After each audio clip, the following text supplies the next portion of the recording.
Let's see, Philippe is here, Gilles, Genauto, Luciane. Okay, at least all the speakers and commenters are already online. I would like to ask all the other participants to please switch off your cameras and microphones.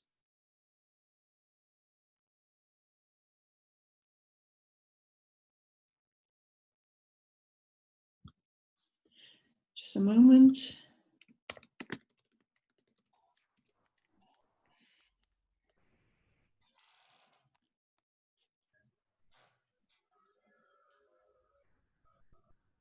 Okay, there are still some people arriving. The number is increasing.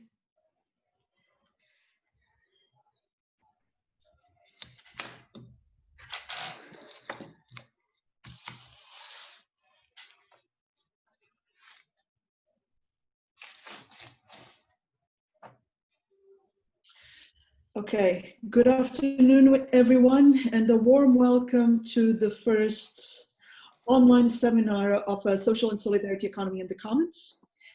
This is a continuation of a project that started 2 years ago with the first international conference, Social and Solidarity Economy in the Commons, which took place in Lisbon, Portugal, and which was followed by the second edition, which took place also at Discussants, the University Institute of Lisbon, last year in November.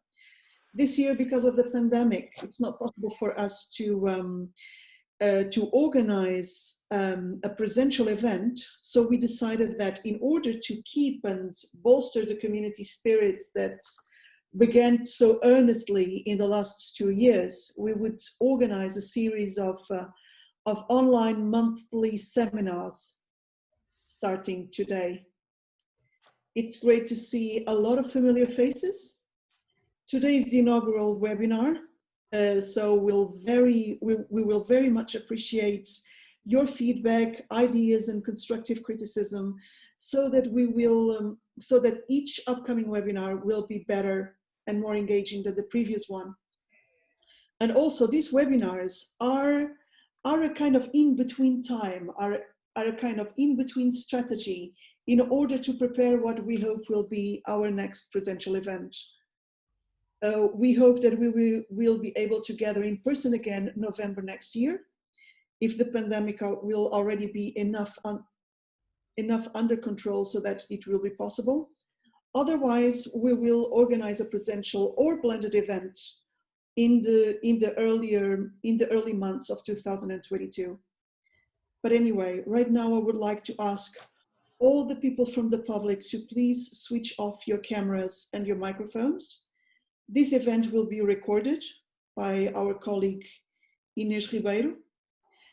The event is also being live streamed on Facebook, and in a few days' time, the recording of this webinar will be available in the Facebook page of the Centro for International Studies of the University Institute of Lisbon. It will also be available in our blog, and very soon we will also create our own online YouTube and Facebook channels for Social and Solidarity Economy in the Commons. So once again, welcome everyone. This seminar will last for 1.5 hours. The first 30 minutes will be the presentation by our two speakers, Genauto Carvalho da França, who's a professor of Administration and Organizational Studies at the Federal University of Bahia in Brazil. He's also a researcher of Conselho Nacional de Pesquisa do Brasil. He's a coordinator of a Solidarity Economy incubator, also at Universidade Federal da Bahia. His main research interests are in the area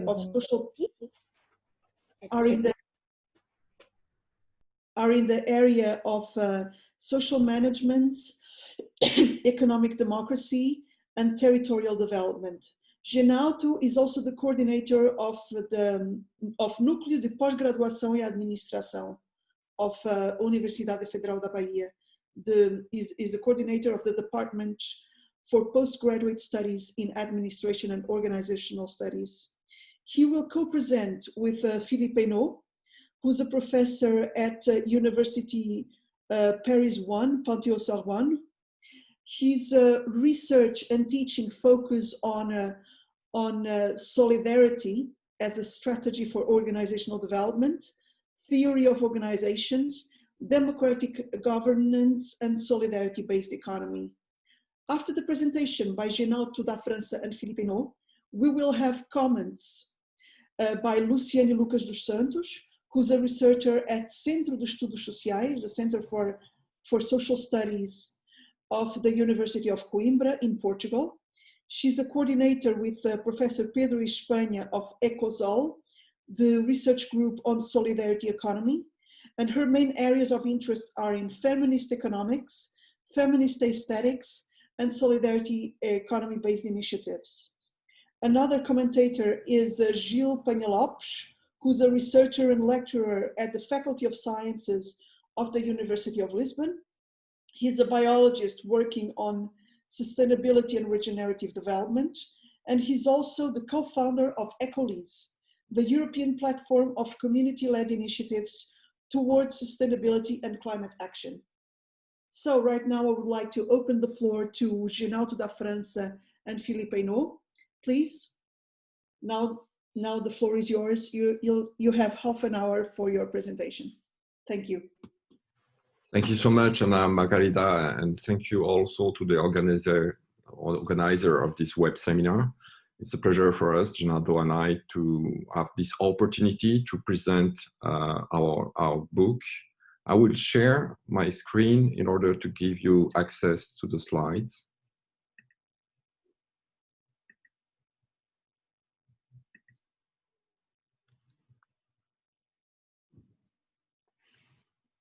So this work is based on the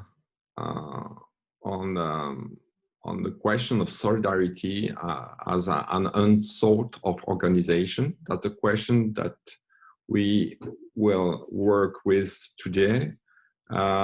This presentation is based on a book that has been published by Genauto and I, first in French language, and secondly in Portuguese.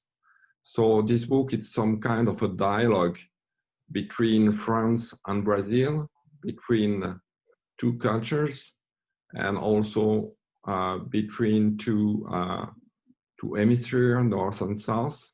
And in this dialogue, our will is to open some kind of reflexive approach about the question of management, and more broadly about the question of theory of organization. In France and Brazil, between two cultures, and also between two hemispheres, north and south. And in this dialogue,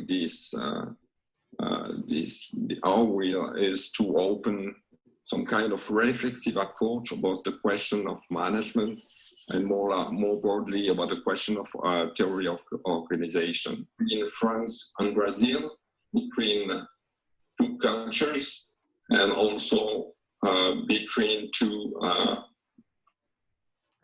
I don't know what's going on, it's some kind of echo. Okay, I would try to keep on. So first, before to start, two prior statements. Our ambition is to be part of addressing global challenges.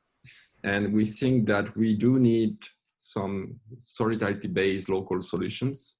And the book is about them, trying to make some kind of inventory, what's going on the local ground. And second statement, we think there is a lack of knowledge between the political level and the individual one, the one for each of us. And there is some kind of black box in between the political level and the individual one that we try to open in order to release what we think is some locks in order to enlarge and foster the needed and the crucial social and ecological transition that we have to do. So the question is the question will be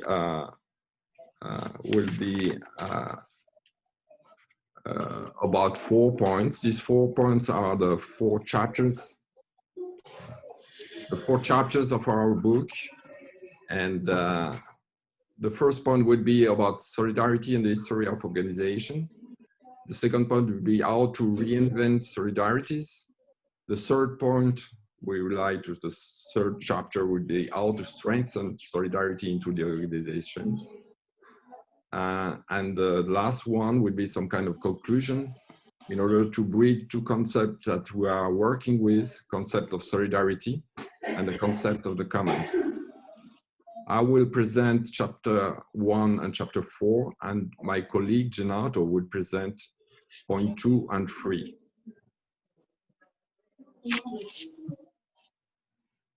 As introduction to this presentation, I would like to refer to 2 authors that have been important for us.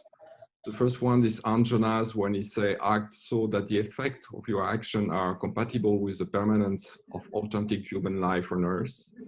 It has been a principle, the responsibility principle that has been driving our work. The second one is from Gandhi, is the end is in the means as the trees is in the seed. And we think that one of these means that has to be explored is the question of management. And in the management, the dominance of for-profit management that has been expanded with organizations like public organization, like association, like cooperative organization of mutual society. The expansion of one type of management is for us an issue that has to be explored and disconstructed. And that's the way we enter into our topic with this first chapter I would like to present you now. This first chapter is about solidarity and the history of organizations. The first point that I will want to show is that there is some kind of prevalence of Anglo-Saxon literature.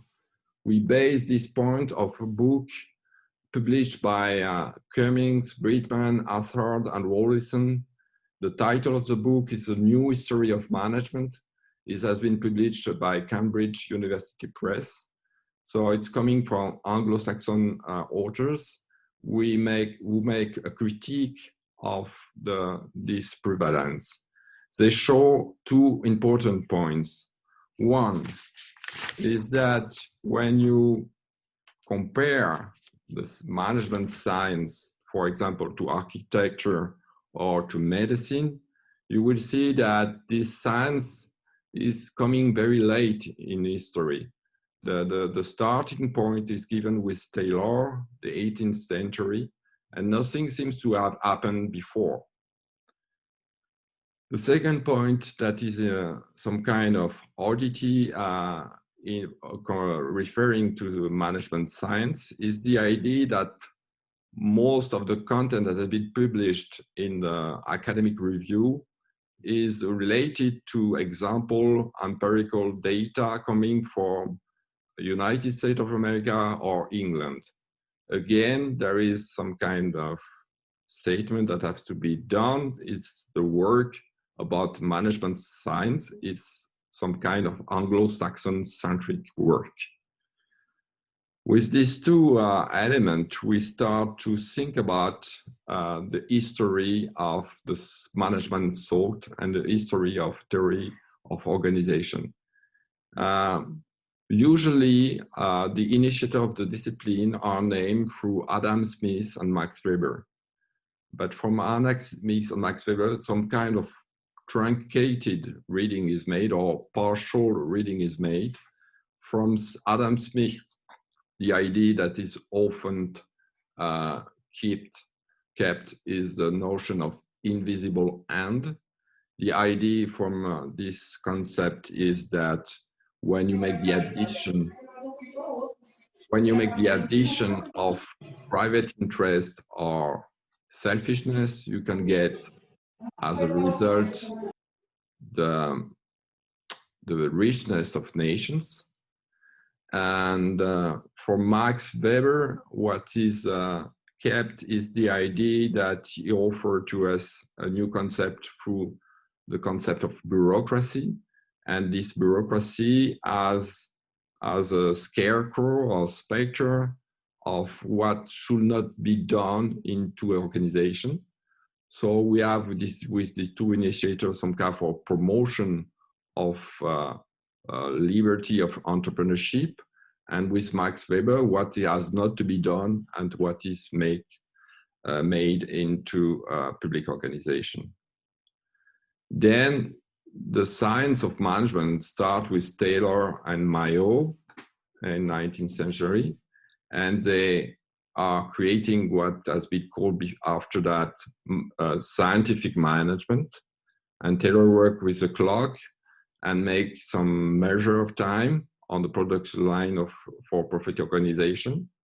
Mayo keep an eye of the idea that we are also to keep attention to the employee and the workers. It would be at the root of human resource literature.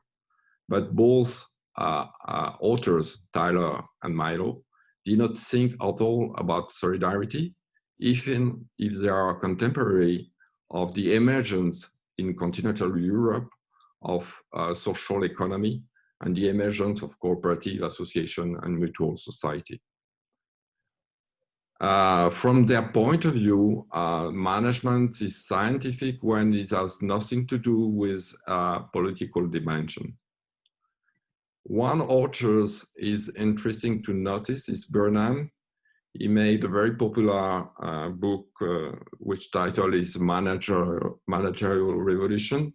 He made this book before the Cold War, and he see a political dimension in management. He's the first author to do that. You see that management is occurring in the United States of America, but also in Soviet Union. And you see in this parallel, the emergence in different nations, different culture of the techniques of management. You see an opportunity to pacify the world and to lower the conflicts. So incidentally, you see the opportunity of the management to have something, a political dimension. But again, this author doesn't talk about solidarity and doesn't see democracy as an important matter for management. So with this story, I made it very short. I could have more detail if you need afterwards. With this evolution of thought without the concept of solidarity, there is two consequences, and they are shown by Luc Boltanski in his work. The first one is the omission of the collective resistance, of the collective action of the workers inside an organization. And with this omission, there is some kind of primacy which is given to causal and relation link. And this primacy of causal relation as a correspondent in the very famous sentence of Margaret Thatcher, there is no alternative. Which means that management is showing the path of causal relation where there is nothing to talk about, just do the right thing. And the right thing is given by the techniques of for-profit management related to performance and competitivity and so on. The second point, as a consequence that Boltanski is showing, and that there is some kind of promotion of endless movement, endless change, and the concepts that are related with this endless change are agility, flexibility, adaptivity. It means that nothing has to be done with a long perspective of time. Everything has to be done day to day in very, very flexible action. So it means that we are lost. We are lost in this perpetual and endless movement. And we do need, for escaping for these consequences, we do need to refer to some authors that for whom the question of solidarity has been important. I name a few of them here. We try to make, it's just a start in the book, some kind of counter story about the question of organization and solidarity. I will only take two of them here. First, Leroux. Leroux is very important because it goes back to the French national motto, liberty, equality, brotherhood. And he says that there is a lot of representative for liberty, and especially those the companies who are claiming for free entrepreneurship. There is one representative for equality, it could be the state, but there is no representative for brotherhood. And for him, it's a shame, because that's definitely the right point to work with in order to have some permanency in our society. The second one I want to talk about is Tocqueville, because Tocqueville gives some kind of answer to Adam Smith and the notion of invisible hand. He says there is no magic tool, there is no magic wand. You cannot transform a private interest like by magic into a public or general interest. In between, there is a crucial step that we have to think about, and between private interest and public ones, there is the need for democracy, local democracy. So it means that these authors point that it's very important to organize with democracy the question of the collective action. So this is the first point, and now I leave the floor for the second and third point to my colleague Genauto.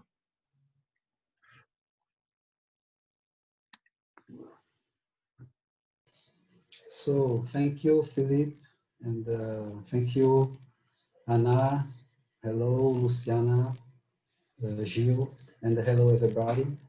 So to put in continuity with Philippe, I'd like to begin to say that after having shown it, the invisibility of solidarity in the history, just a second, please. Yes. In the history of knowledge about management and organizations, in the following 2 points of our presentation, we question ourselves on how to reestablish the relationship between solidarity and organizations.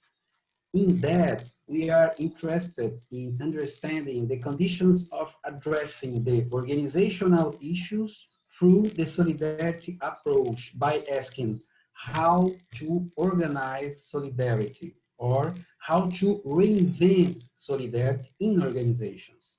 In point 3, and in opposite sense, but at the same time complementary, we seek to understand the conditions required to re-establish solidarity in organizations by asking how to re-solidarize organizations, or how to exchange solidarity in organizations. So, concerning the first question about the conditions required to reinvent solidarity in organizations, we offer 2 answers. On the one hand, it is necessary to organize solidarity by rethinking its economy. On the other hand, it is necessary to organize solidarity by rethinking its rationality. With this double approach, we put 2 authors in dialogue, one in the north and another in the south. The first, Kalpolani, is Hungarian and was based in the United States, having produced a work that crosses different fields of knowledge, from economic history past for political science, economics, sociology, and anthropology. His work needs no further introduction. The second author is Brazilian sociologist and black man, Alberto Guerreiro Ramos. His work crosses different spheres of the so-called Brazilian social fold, having mainly reached some main domains such as sociology, public management, and the theory of organizations. Regarding the first approach, Polanyi offers us a broader structure of analysis on the economy, allowing to escape the invalidation produced by the dominant economy that consists by placing market mechanisms at the center of his analysis and does not allow understanding solidarity relations. The Polanyian analysis allows to denounce the economic fallacy. It shows, first of all, that the market is not the exclusive form of circulation of economic goods and services. The author calls economist sophism the process consisting to reduce the economy to a market economy. For him, the importance acquired by the market in our society tends, in effect, to mask older forms of economy that coexist with the market, such as reciprocity, redistribution, or householding principles. It is precisely this enlargement of the vision that is at the basis of his proposal for a substantive approach of the economic, which rebuilds from a basic observation derived from studies of economic anthropology. It is about the double dependence of human beings on life in society, in relation to nature and in relation to other human beings, which leads to the need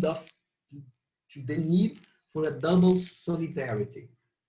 It is precisely the process of institutionalization resulting from the means used to face this double dependence as mechanism for obtaining subsistence or sustainability in life in society that constitutes the strength of the Polanyian proposal.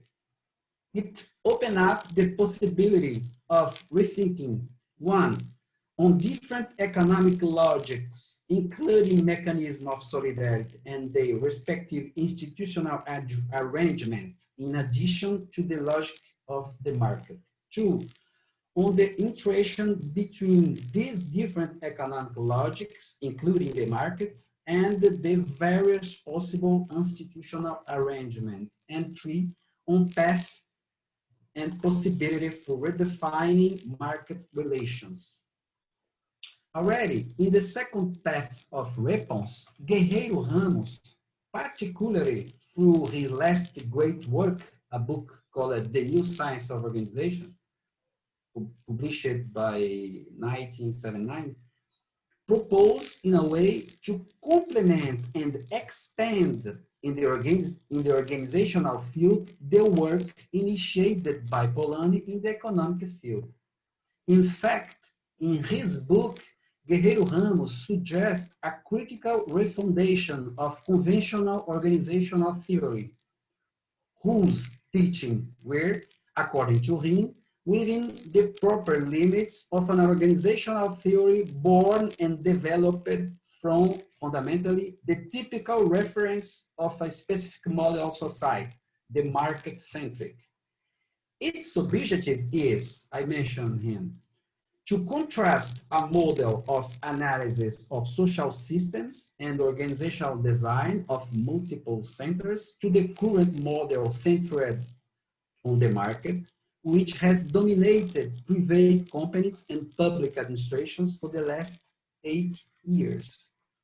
The scope of his proposed discussion is quite ambitious, as it extends to the question of the foundations of virtuality in social theory. This is how he will put the problem of rationality back through a critical review of the concept of reason. He initially resumes the concept of vision in classical political theory, with Aristotle extending his discussion to the critical proposition of the Frankfurt School with Hockenheim and Adorno. Its purpose is to show how in modern societies the concept of vision incorporates another meaning, which becomes the norm of understanding about what is rationality. Thus, in the place of reason as balance or as a capacity for discernment typical for humans, reason comes to be seen as a capacity for maximizing results. The alternative presented by Guerreiro Ramos to the one-dimension concept of reason is the notion of substantive rationality, which the author develops from a critical tradition of modern reason present in Weber, Mannheim, Hockenheim, Habers, and Vogel. If a new science of organizations proposed by Guerreiro Ramos should expand the concept of reason at its basement in order to value practices based on substantive rationality, on the other hand, according to the author, it must also consider society's premises. It is in this sense that the author advances his notion of para-economics. Its initial diagnosis consists of thinking that the knowledge mobilized by conventional organizational theory is based on assumptions of society centered on the market, causing serious limitations in terms of its applicability. I mentioned him. The application of its principles to all forms of activity is making it difficult to update possible new social systems necessary to overcome basic dilemmas of our society. In this sense, the notion of para-economics in Guerreiro Ramos raises the category of an analysis model, like a paradigm, for understanding reality, suggesting another look at the relationship between economics and society. Its formulation is based on three closely interrelated aspects: an idea of the limitation of social system, a view of the variety of criteria or requirements appropriate for a delimiting design of social system, and an approach to the political implications of adoption, a concept that is formulated as a multi-centric resource allocation model. So about the second point was this, and regarding point 3, the question about how to re-establish or strengthen solidarity in organization, we present 5 paths. The first one is the search for democratic governance. It presupposes the appreciation of the principle of association, openness to multi-stakeholder governance, and the affirmation of inclusive governance. The second one is the promotion of networks in the territory. In this case, intra-organizational solidarity is duplicated by inter-organizational solidarity. In a context of increasing commodification and increased competition between actors in the territory, alliances and regrouping between actors and solidarity organizations can constitute a means of responding to the multidimensional challenges of solidarity, opening a path for territorial development as a vector for another economy.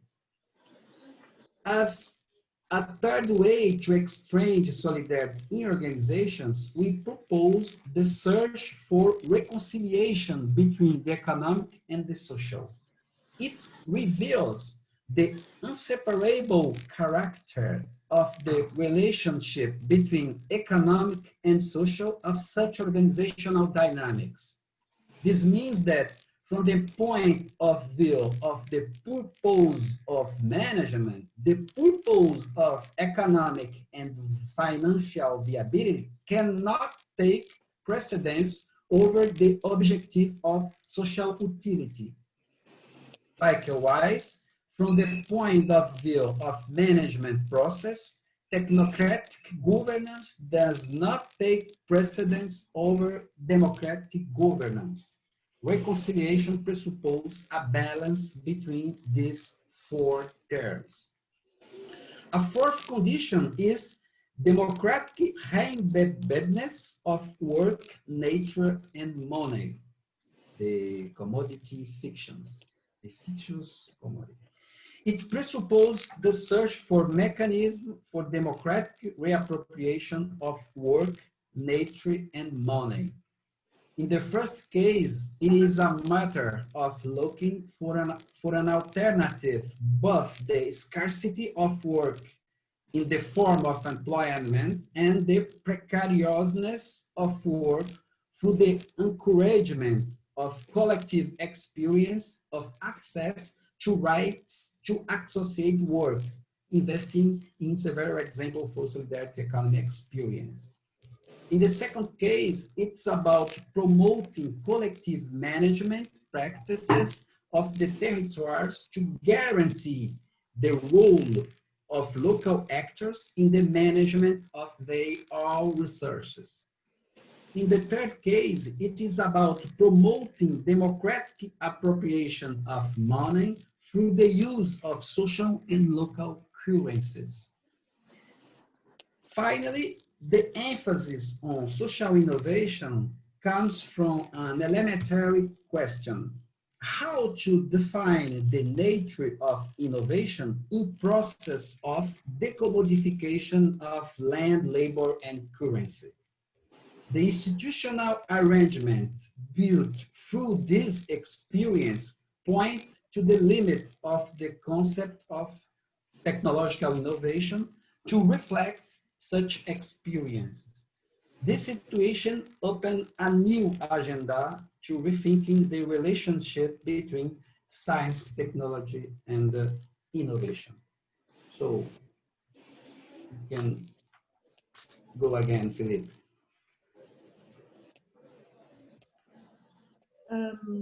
I just would like to say that we're very close to the end of the time allocated for the presentation. But so I would like to ask you to wrap up then. Thank you. Okay, if you give me 3 minutes to make the conclusion. Sure. So the conclusion is about the connection, the interaction between solidarity and the commons. There is a lot of them. We propose at the end of the book to think solidarity-based management as rooted in respect for the balance of life of nature. That's very deep reflection from Eynaud, designed with self-managing and self-organized communities. As a matter of experimentation, creativity, radical democracy, we try here to cross the perspective of Ostrom with the one of Dewey and pragmatist approach.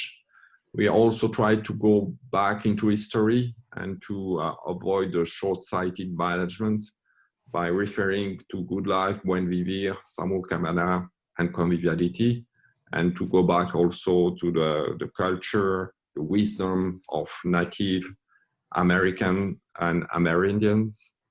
And we're also open with the concept of empathic management to the question of the other, to the question of anthropology, ethnography as a science that can be coupled with the question of management.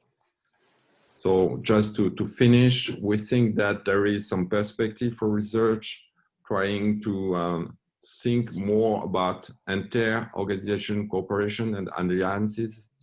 Also in line with the proposition of Guerrero Ramos, thinking about how to preserve social diversity as a matter for having different rationality different organization, different way of thinking about organization.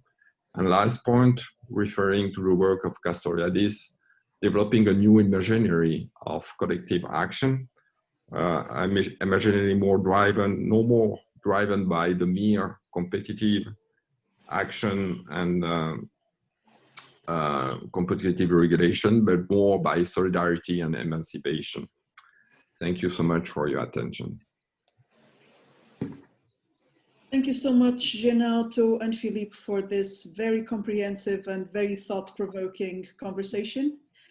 I would like to ask now Luciane Lucas dos Santos to make her comments and her response to this presentation. Then after Luciane, I would give the floor to Gilles Penha-Lopes. Both Luciane and Gilles will have 15 minutes for their response, and after their responses, we will open the floor for questions from the public. Luciane, please, you have 15 minutes. Go ahead. Can you listen to me? I can. Okay. Yes. Okay. Well, first and foremost, I would like to thank you, Anna, for inviting me to participate in this debate, in this seminar. I was very pleased to read the book written by Genauto and Philippe. It's difficult to stop reading since it's an interesting, original, and urgent approach to the organization's analysis. Since we do not have much time for comments, I will be focused on 5 main aspects that help me think about the women's situation. The first one is connected with the didactic approach to the complex contribution brought by Polanyi. I think that this book effectively helps us to think out of the box regarding the organizational theory. A critical thinking is brought to the scene, and we are led to draw attention to some aspects that are usually under the radar, namely the everyday strategies by community economies, and I mean here solidarity economy, the commons, citizen-led informal economic arrangements, and so on, towards the commodifying labor, money, and nature. I think that this book is very efficient in showing us how to decommodify these 3 words. Secondly, the underrepresented contribution of principles such as reciprocity, redistribution, and household in the organizational theory, which could allow us more complex readings of the organizational environments. And third, some leads that could be of help and that are offered by the book to better understand some mismatching between the so vaunted rationality and efficiency in management literature and the usual neglect of what has turned organizations into inefficient spaces to guarantee economic democracy, especially for women and women of color. The second aspect I would like to stress regarding the book, from my perspective, is the contribution it might be offered for feminist readings to the organizational theory, or theories in the plural, of the organizations. Indeed, the choice of some aspects in economics and management fields, such as abstraction, mathematical efficiency, to name but a few, reveals the androcentric perspective assumed by the organizational theory. I remember, for instance, the contributions brought by feminist aesthetics, which demonstrated to what extent the idea of abstraction, since Plato, fostered a gender perspective in philosophy and in epistemological terms. The third aspect I would like to stress is regarding the interactions that are mentioned in the book among actors. I mean, the possibility that book offers regarding debating in a more complex way the interactions among actors by evoking a broader sense of temporality, not grounded on a narrow perspective of a time-limited and formal contract. This book thus allows us to think of the contributions more complex time and space logics might offer to the management literature. And I think it's very, very original approach. Two aspects should be stressed here. The way different time logics in economic exchange, for example, reciprocity, contribute or affect socialization, an undervalued issue in organizational theory. And two, the idea of reciprocity allowing us to see other rhythms and commensurability strategies not linked either to individual gain or grounded on the official currency. I think this is a very theoretical and epistemological contribution to the discussion on social currencies and sociability in exchange fairs, for example. The fourth aspect I would like to stress is related to the presence of the household as a principle outside the domestic domain, as well as the redistribution outside of the state domain. I think that these are two other original contributions that we might discover from this book. I'm referring to the valuation of provisioning into the small business everyday management, particularly the ones led by women in the peripheries of the big cities. The small economic arrangements, collectively organized or not, whose rhythms encompass, for example, children's timetable, attention to caretaking duties, or the usual redistribution of available resources whenever necessary, whether it be money, time, or basic goods. I mean, attention to someone in the neighborhood who needs an urgent job, a different open hours considering the time for kids, or informal wage advances.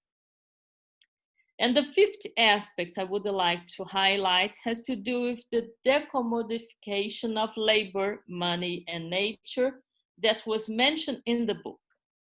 Issues, and for me, from my perspective, it was the most relevant contribution in terms of providing us with different perspectives to move on in feminist theory, I think. Issues such as more attention to the needed reduction of externalities and more participative mechanisms in everyday decisions are addressed here in the book. I would like to debate here the double blind spot in the argument of rationality against which Guerreiro Ramos has spoken out. The first question is related with the decision-making algorithmization in the everyday organization's management, which has brought new problems for minority women. For example, the bias of credit systems and the gender-based or racial-based credit evaluation. Where is the rationality and efficiency to guarantee economic democracy? The second question is grounded on the commodification of labor and its connection with inequalities in organizational environments. I remember the warning given by the authors, Genauto and Philippe, about the insufficiency of having a job to guarantee the provisioning, despite the organizational discourse. From an intersectional point of view, from my point of view, it's not possible to ignore the multiple biases produced by the rationality discourse and the concrete material life constraints experienced by minority women, and particularly the Black peripheral ones. And the book provides us a lever to this debate, from my perspective. Just to mention some of these undervalued aspects in the commodification of labor, and here is my contribution, I think. Let us think of the occupational segregation and concentration of some women in low-paid jobs, maintaining them in a situation of in-work poverty. The ethnicity pay gap and or the occupational segregation by gender and race with consequences in material life constraints. To end up, from my perspective, the way commodification and algorithmization have differently affected women in labor market in an intersectional perspective of gender, race, and class is a concrete example of what is argued more generally and theoretically and epistemologically by the authors in the book. I think this could be a next step to strengthen the argument of the neglect of the economic democracy issue in the literature on organizations and management. And I think that this is indeed an urgent book, and I must confess that I have worked on economics, but I didn't have reached that level of minutia. I don't know how to say it in English. In the management literature. And I think that this was very succeed by Genauto and Philippe, and help us understand the organizational environment in a more complex way. So that's it. Thank you. Thank you very much, Luciane, for your comments and for your perspective, and for bringing up the question of the marginalization of women and people of color in the mainstream economy. These are very important factors which need to be taken into account in the transformations we will need to operate in the coming years. And now I give the floor to Gilles Penha-Lopes, whom I'm sure will also bring very challenging ideas about the kind of synergies that we need to establish between human activity and nature in order to transition to a truly, not only sustainable, but a regenerative economy and society. Gilles, please go ahead. You have 15 minutes. Thank you so much, Anna, and also to all this team, as well as Philippe and Genauto, and also Luciane for the presentations and comments. I unfortunately didn't read the book yet, although from the work that I know that I've been doing, just to let you know, if there is any cat passing by or my screen going down, I have a wild cat at home, so nature is very close by. Yeah, what I would like to bring about and bringing the concept of solidarity and organizations. As being a biologist, I see that life organizes around, it organizes itself with solidarity as at its essence. So it means that at more than 3.8 billion years ago, 3.8 billion years ago, life started as single cells, and then started doing a whole process of developing and evolving in order to create the very complex ecosystems we have today. So there is a sense of uniting elements that are apart into more complex organisms along the way, not only as we are a whole bunch of cells, of tissues, of organs. We also operate at the family level. We live in local communities. and also we evolved in a nature, in the ecosystem, and just to bring you about a very unconscious sense of solidarity for the ecosystem around us. There is a concept called solstalgia, which is a really kind of a depression that we have within, based on the degradation of the ecosystem around us, because our human body, our psyche, really resonates with the living system around. And just for us to see, for example, I don't know if you know some of these examples of solidarity of older trees with the new trees. For example, in a forest, old trees are able to pass nutrients to younger trees that might not be able to access them, for example. As well as if you see, during summer, we have fruits with a lot of water, and during winter, we have fruits with a lot of seeds and energy. So it's interesting to see that all this component of supporting the needs in the different cycles throughout the year, the ecosystem nature of which we belong is able to compensate and nurture that as well.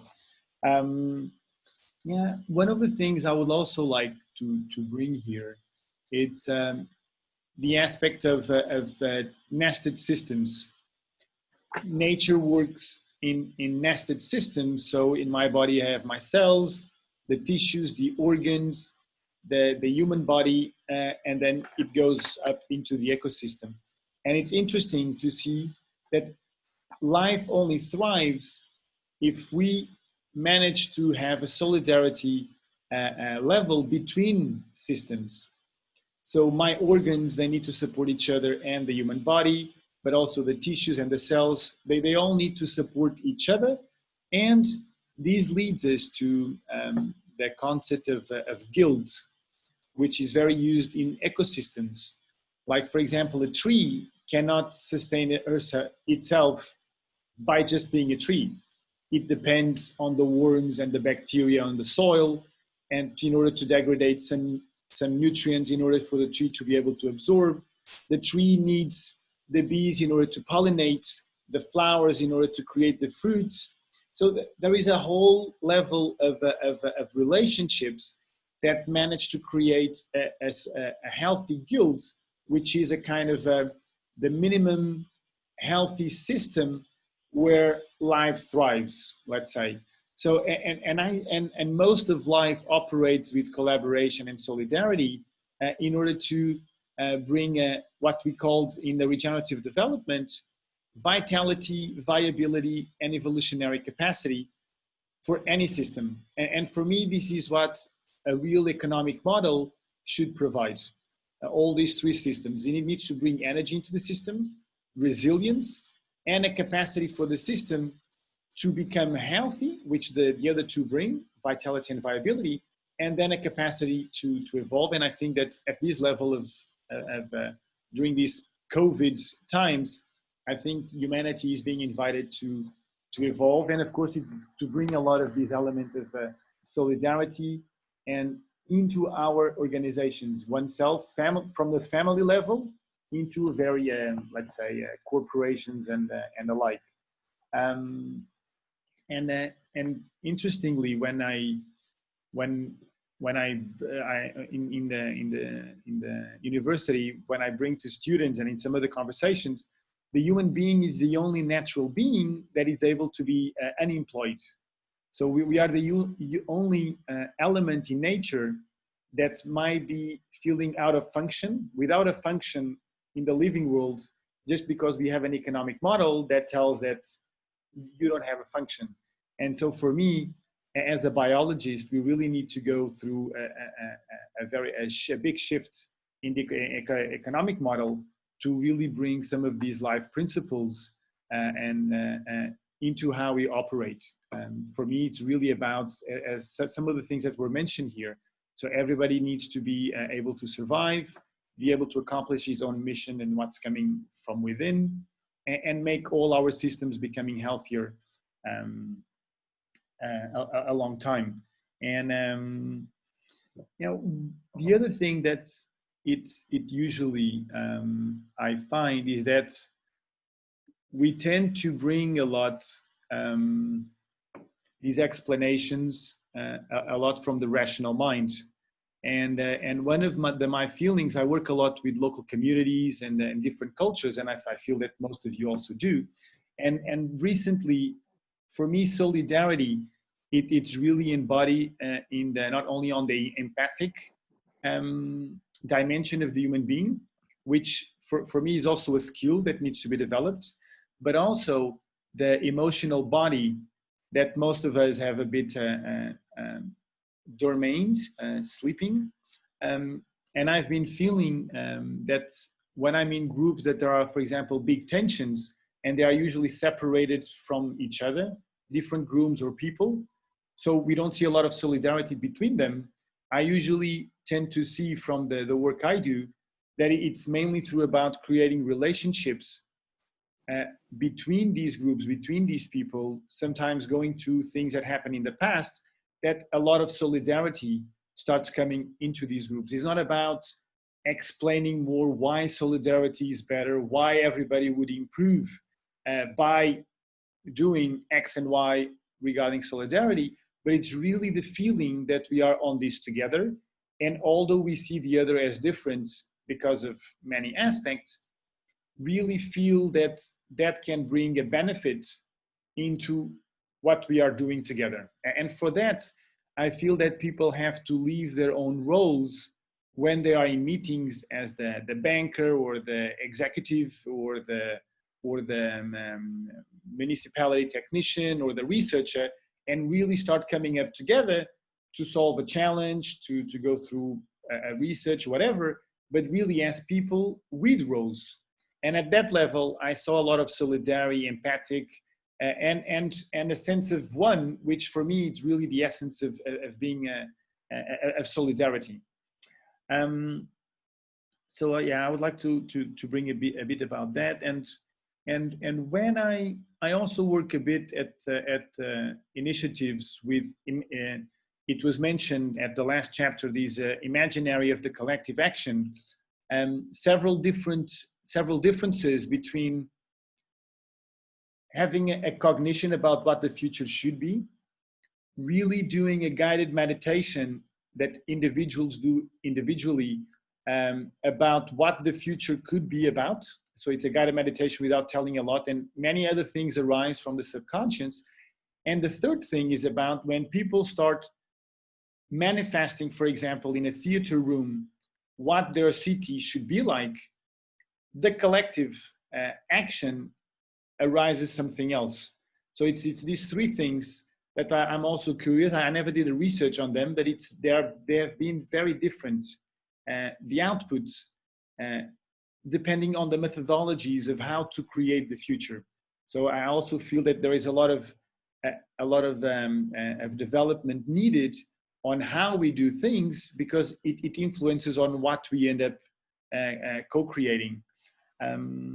Yeah, and just to finalize with, I'm gonna send here also to everybody a report that Ecolisa published last year, and it really managed to get a sense of how are people at the local level organizing themselves. So it's about community-based initiatives towards sustainability, and we can see all the innovations and all the struggles that people had regarding governance and economic models, and these it's one of the first. Next year we're going to publish another one, but it already shows some of the hints that people at the local level, with very few people, are managing to create these new organizations, and now to really do it in practice, solidarity into organizations. And I feel that as life, it always tends to go from bottom up. So most innovations in life come from bottom up. And of course, it's in the synergy of also the different elements that we can create also complexity. So I would also bring this into here. I don't know if you can go more in detail, but I think I've passed my 15 minutes. So thank you so much. And I'm here to support the discussion. Thanks a lot, Gilles, for your very interesting insights. It's great that we have here a triangulation between a bird's eye view on the economy and society, a perspective from the standpoint of women and people of color, and now a perspective from the standpoint of the synergies between human culture and nature. Thank you very much for that. It's very enriching, it's very complex, and it's very thought-provoking. And right now I would like to give the floor to our public to see who would like to pose a question. Let's see if there's already any question here. Not yet. To invite to turn on the cameras, just so we can also. Please. Yes, that's what I was going to do. Yes, I would like to invite now everyone in the public to turn on your cameras, and whomever wants to make a question, to just turn on your microphone and just do it. Please. We would like to see your faces now. Okay. Hello. Ana Margarida, can you hear me? Yes. Okay, so thank you for your presentation. And I have a question, especially for Philippe, regarding the democratic management. Because I have been sensing that while in France is a typical country based on the continental rationalism, where people begin with setting up principles like liberté, égalité, et fraternité, and then people try to apply these kind of principles into the practices. I observed the opposite in the Anglo-Saxon world, especially in the United Kingdom, where people are rather empiricists, and they begin with observing the society to find what is wrong, and then come up with solutions. And this explains why social enterprises are more popular than the solidarity economy in Anglo-Saxon countries, where sometimes that concept is also linked with the social entrepreneurship. So what they want is to solve the solution, and the democratic management isn't necessary, isn't too much important. And in this sense, I see some kind of difference in the perspective between Anglo-Saxon countries and Latin countries. And I'd like to know your opinion about my observation. Thank you.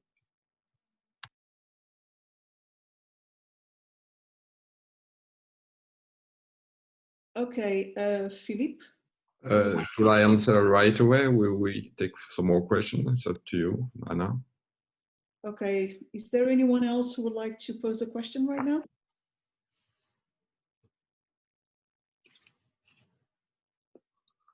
So thank you, Miguel, for your comments. Thank you so much, Luciane and Gilles, for your rich proposition and comments and remarks. It's very helpful for us, Genauto and I, to improve our knowledge and to try to bridge a different discipline, different fields into this question of connection between solidarity and organization. I would like to comment, but first I will answer to me the question of Miguel, which is a very important one. I think that you're right. There is some kind of difference between Anglo-Saxon world and the rest of the world, and this is with this primacy that is given to for-profit organization and for-profit market-based management. And this has been a long perspective that has been transforming our countries, even France. And when I said, talking about Leroux, who is the representative for Brotherhood of Fraternity, we do need to have organizations that are different for-profit organization. And we do need a legal recognition and knowledge of a solidarity economy. And through solidarity economy, solidarity market-based actors and which are different from for-profit organization. If we do not do that, we will see what is happening in England, but in the United States, also in also many countries, the expansion of for-profit organization and some kind of privatization of social issues with organization called social business that will claim that they are able to answer social issues with market-based organization. And that is the worst, I think, that we can think of, because if we do so, you have no representative for brotherhood inside the world of organization.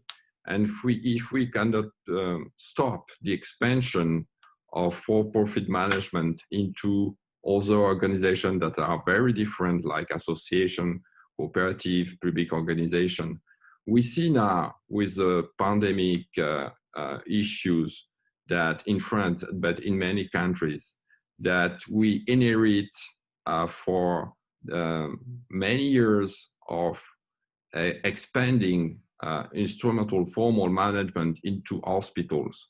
And we have now the consequences of this kind of management, the impossibility of our hospital to answer correctly to the issues that we have now to face.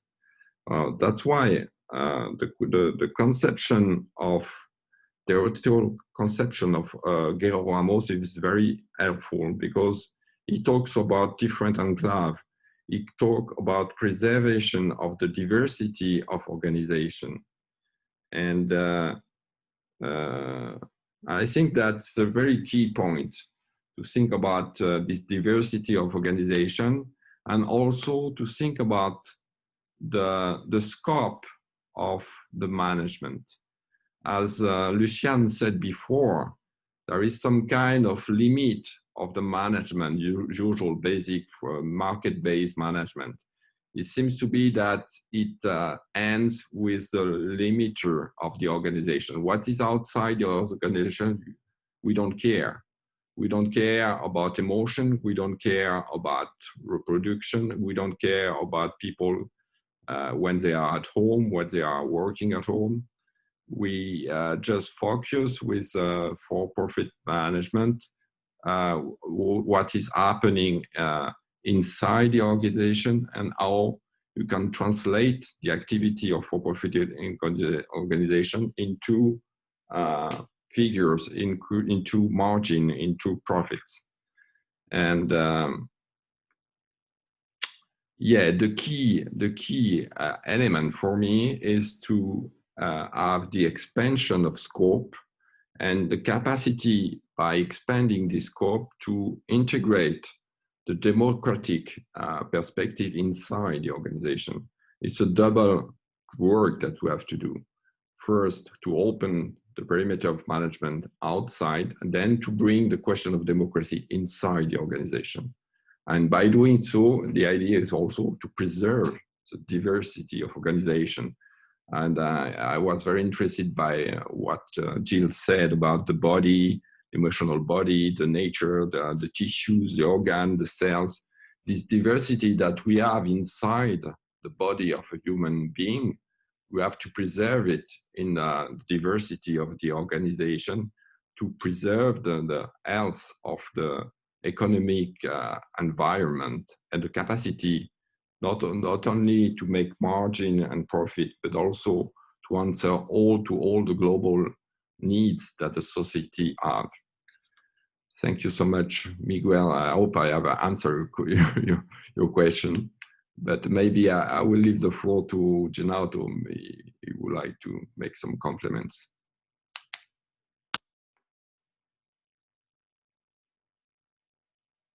Genauto, tu veux dire quelque chose? Right? No, I have some difficulty to elaborate in English, so if you can bring me some questions in Portuguese or French, I can maybe I can help with develop some commentary. Excuse me. Let me know.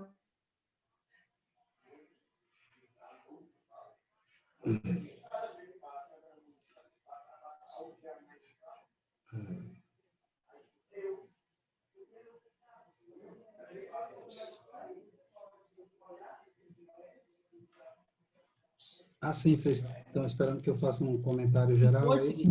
Sim, sim, mas se quiser pode falar em português e eu traduzo, se for mais fácil. Tá. Assim, frase por frase. Mas é porque eu preferia reagir em cima de algumas questões bem específicas, eu não consegui capturar adequadamente com o meu listening as questões mais específicas. Se puderem ser formuladas, eu posso desenvolver. Prefere então que alguém faça questões mais específicas, é? Exato. Okay, Genauto is saying that he would rather prefer to respond to more focused questions. So if there's anyone else in the public who would like to pose further questions, especially questions which are more specific, please go ahead. If necessary, I'll help to translate from Portuguese to vice versa. Is there anyone else who would like to ask a question? Há mais alguém que queira pôr alguma questão? ¿Hay alguien más que quiera hacer una pregunta? Hi, good afternoon to everyone. Yeah, my name is Emilia. I'm from Argentina, and well, I'm interested in the book, and I would like to get access to it. And thank you very much for sharing it with us. And I would like to ask if are these organizations rooted in the territory? What are the possible limitations, or what are the challenges that they are facing in view of the pandemic and the impact of the pandemics? How are they trying to adapt to this new scenario? Are they, for example, forging alliances with local states, with local municipalities, or they maybe some of them prefer to remain autonomous from the state? How are they coping with these new challenges and with the challenges of meeting face to face and when this new world? Thank you very much.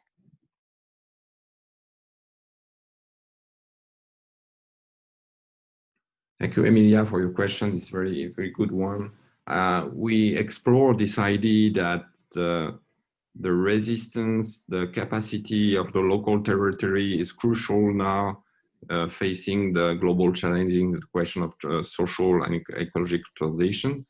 And we explore the question of democracy with two perspectives.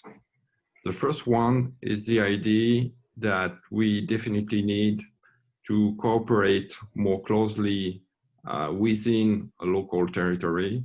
And for that, we do need to work about what we call the multi-stakeholder governance, the capacity inside one single territory to be able to have organization that could welcome all the stakeholders, needed stakeholders in front of one issue. The capacity of being multi-stakeholder governance organization is one of what I do place in the idea of solidarity economy. Solidarity economy is the capacity of welcoming this multi-stakeholder governance. It's difficult to do, but it's needed because more of the global challenges need all the different organizations, could be public authorities, it could be economic actors, for-profit companies, could be organization of inhabitants, it could be association, cooperative, and so on. We do need to find a way to work together to be able to face the global challenges. And the second perspective that we explore in the book is relative to another kind of governance. Because when you are welcoming many different stakeholders, you are at risk that some of them are around the table, but not able to have a say. So it means that the second perspective is to work about what we call inclusive governance, the capacity to welcome not only around the table, but to welcome also around the decision, the co-decision, the co-construction that Jill was talking about. So when you are able to cross these two perspectives, one which is some kind of extension with multi-stakeholder governance, and one with more about the quality of the welcoming, about inclusive governance, we pose the idea that by crossing the two perspectives, you are able to succeed in democratic governance.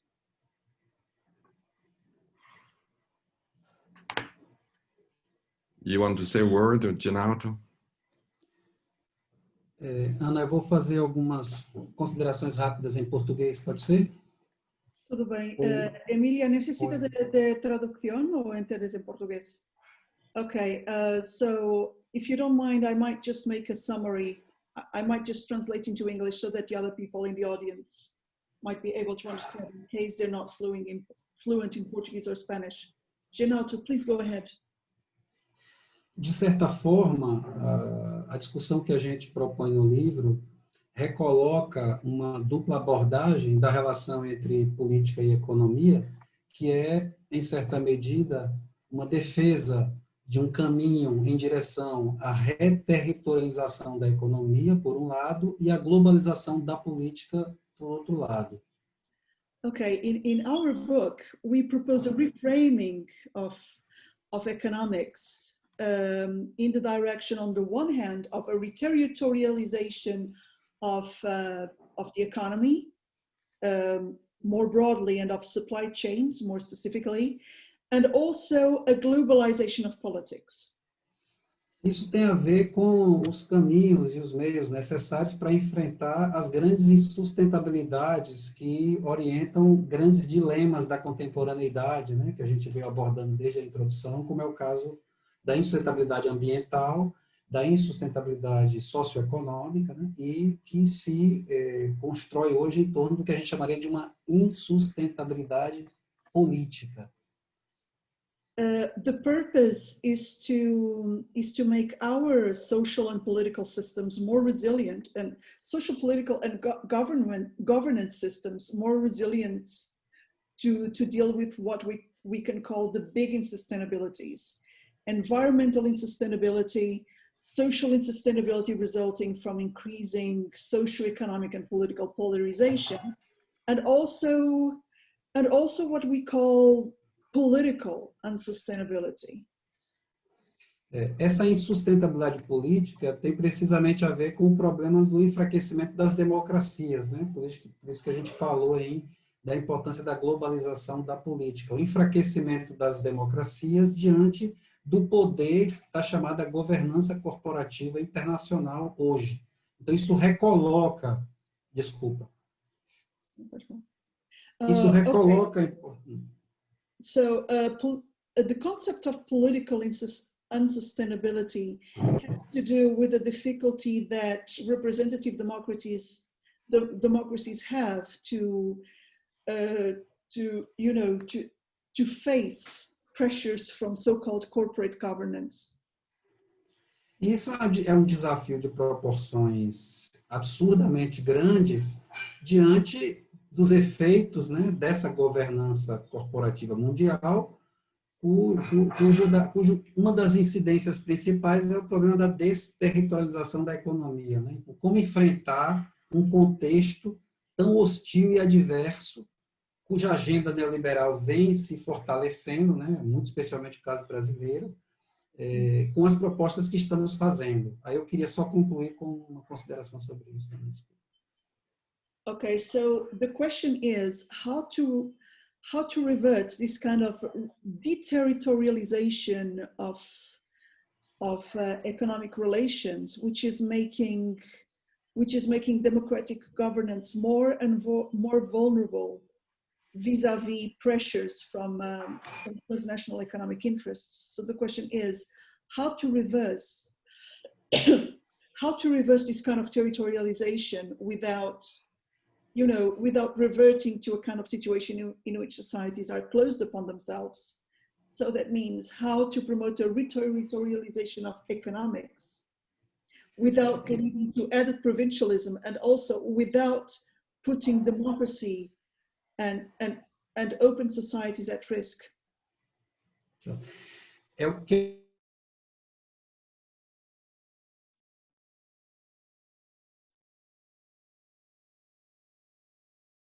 Genauto?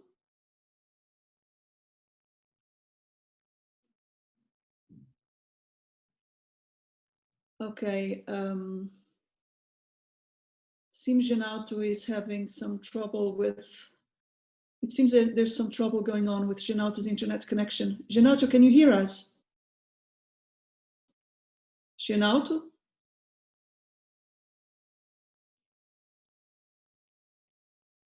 Genauto, can you hear us?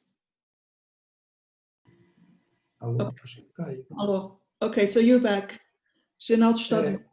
Eu estou apenas chamando a atenção, para concluir aqui a minha observação, da importância de se restabelecer essas solidariedades públicas que pressupõem dinâmicas de democracia econômica, de governança inclusiva, de governança democrática, etc. Isso pressupõe uma articulação necessária entre os níveis de auto-organização da sociedade e as instâncias públicas de governo. O problema é que, na agenda brasileira, nesse momento, algumas possibilidades se encontram nas agendas subnacionais. Então, assim, a importância da gente ir costurando redes, seja no nível das municipalidades, por exemplo, ou de alguns governos estaduais que possam ter algum alinhamento, assim como costurar solidariedades internacionais, do ponto de vista político, são fundamentais para reforçar essa agenda. Essa agenda não tem como caminhar apenas a partir de processos de auto-organização, sem uma instância pública que fortaleça essa dinâmica. Daí a importância que a gente deu às governanças das redes nos territórios, né? Okay, what Genauto is saying that one of the biggest obstacles that we need to overcome is one aspect, which is at the same time a strength and a weakness of transition initiatives and regenerative culture initiatives, which is the fact that by reterritorializing the economy and to a large extent even governance, we create political dynamics which are mainly subnational. That's what's happening in Brazil, for example, with nowadays with the solidarity economy movement. So, and if the reterritorialization of economics and of governance is not complemented by the creation of translocal and transnational networks of solidarity, if our focus is just on self-organization at the local and regional level, it will be really very difficult to promote this kind of globalization of politics that is really necessary to change the rules of the game.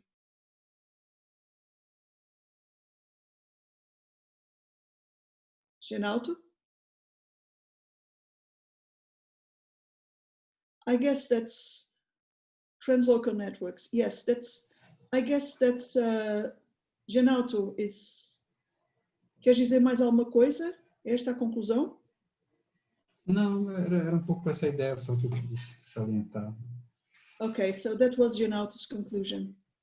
Muito obrigada, Genauto. Thank you, Genauto. Are there other questions from the public? Há mais questões do público? Há mais questões? We're already over time. Já passamos do tempo.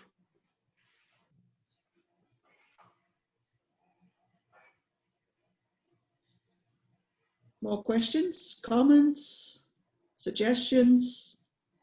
Mais perguntas, comentários, sugestões? Preguntas, comentários, sugerências? Question, commentaire, suggestion?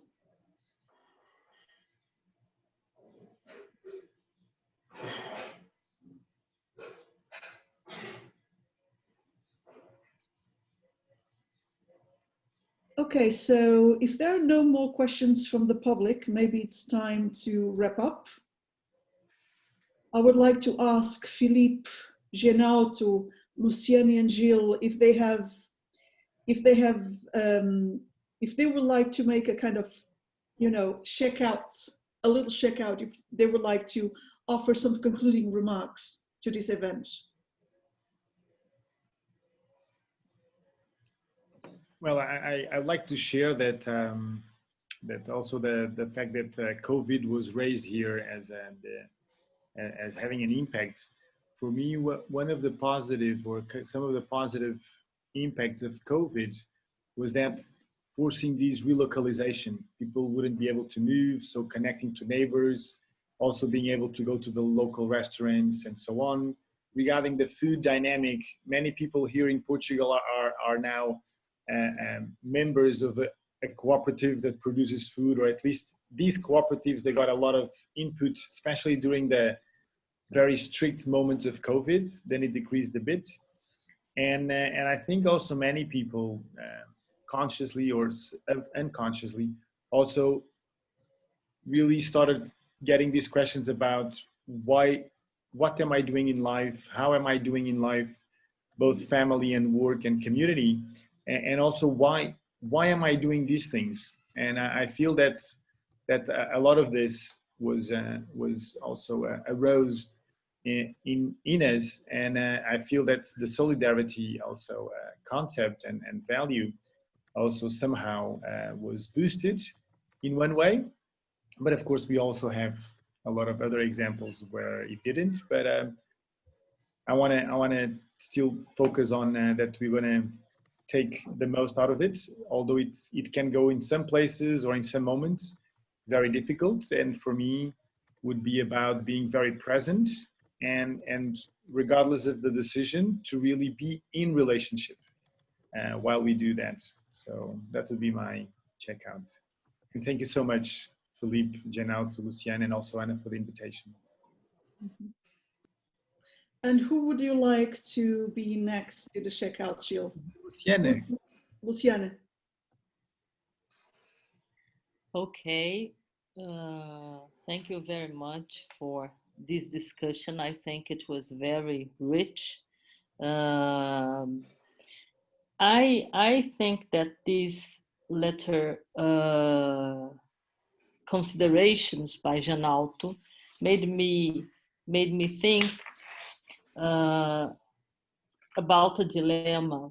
I think that the question is now, how will solidarity economy initiatives, the commons, the community economy initiatives, address this dilemma, the need for a global politicization and the local. And I think that we should pay attention to something that sometimes this dichotomy blind our view. I'm referring to the need of a situated analysis, which is a feminist perspective, but not only feminist. I think that we should pay more attention to the contexts, because they are sometimes so different, and at the same time so that we have some traps in this forging of alliances. I think they are, of course, needed, and that we might have problems in terms of translation, cultural translation. And I think that we should be attentive to this, so that we can have this global, this political globalization concern that mentioned.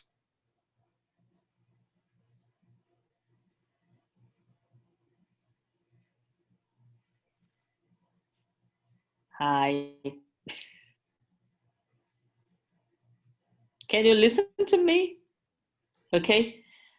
Just to end up, I was saying that these two questions, so important questions that Genauto mentioned now about the politics and the reterritorialization, I think that they will give us another idea to think of, which is the analysis of the context, how for example, the intersectional approach can help us understand the realities of people in these different places, so that we can forge clarity without erasing some aspects of the problem that sometimes might occur in global perspectives. So I think that would be the idea I would like to share after very important remarks made by Genauto and Philippe. Okay. Thank you very much, Luciane. Who would you like to be the next person doing the wrap up?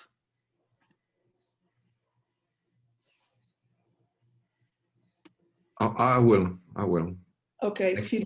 First, I want to thank you, Ana Margarida, because having to discuss the question of management with feminist approach and biology was very, very good idea. I learned a lot by opening this dialogue, even if it was short. I think we can keep it with Luciane and Jill after the web seminar, because it was very, very interesting for me.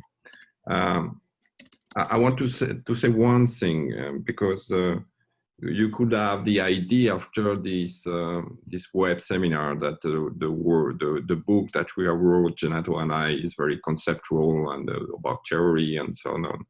But most part of the book is also an inventory of social innovation in France, in Brazil, and in other countries, and to show that this social experimentation, this democratic experimentation, mostly doesn't think about them as being part of any management process, but they are reinventing management.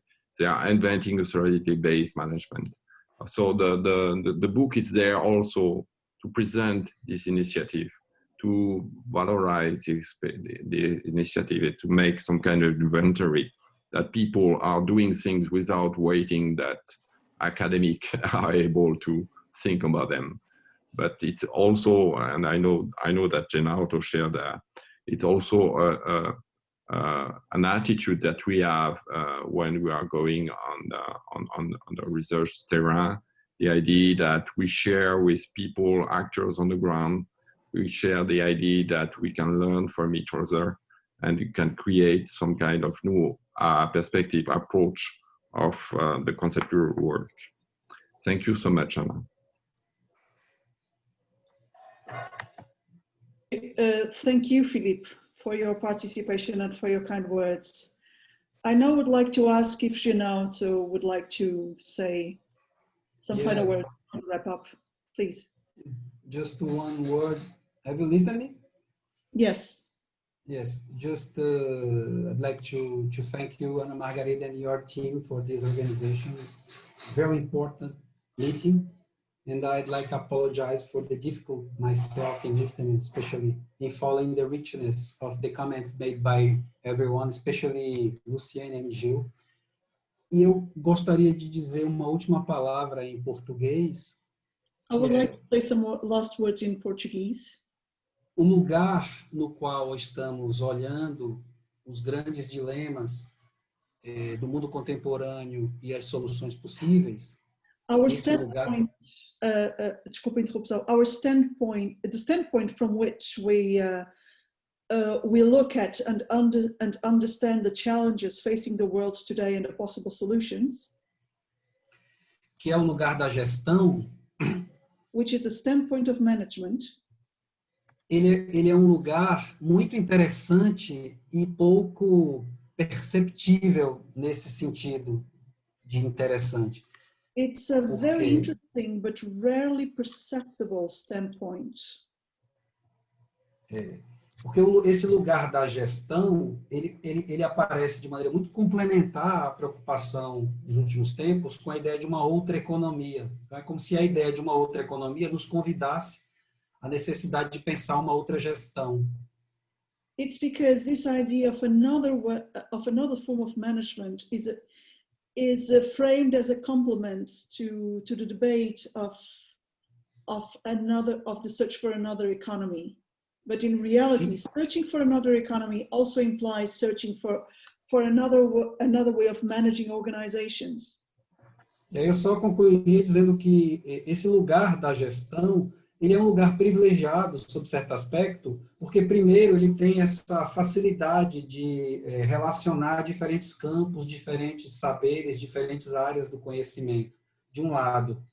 In reality, the standpoint of management is a quite privileged standpoint because it has the ability of bringing together many areas of knowledge and promoting many bridges between many transdisciplinary bridges that would be unthinkable from other perspectives.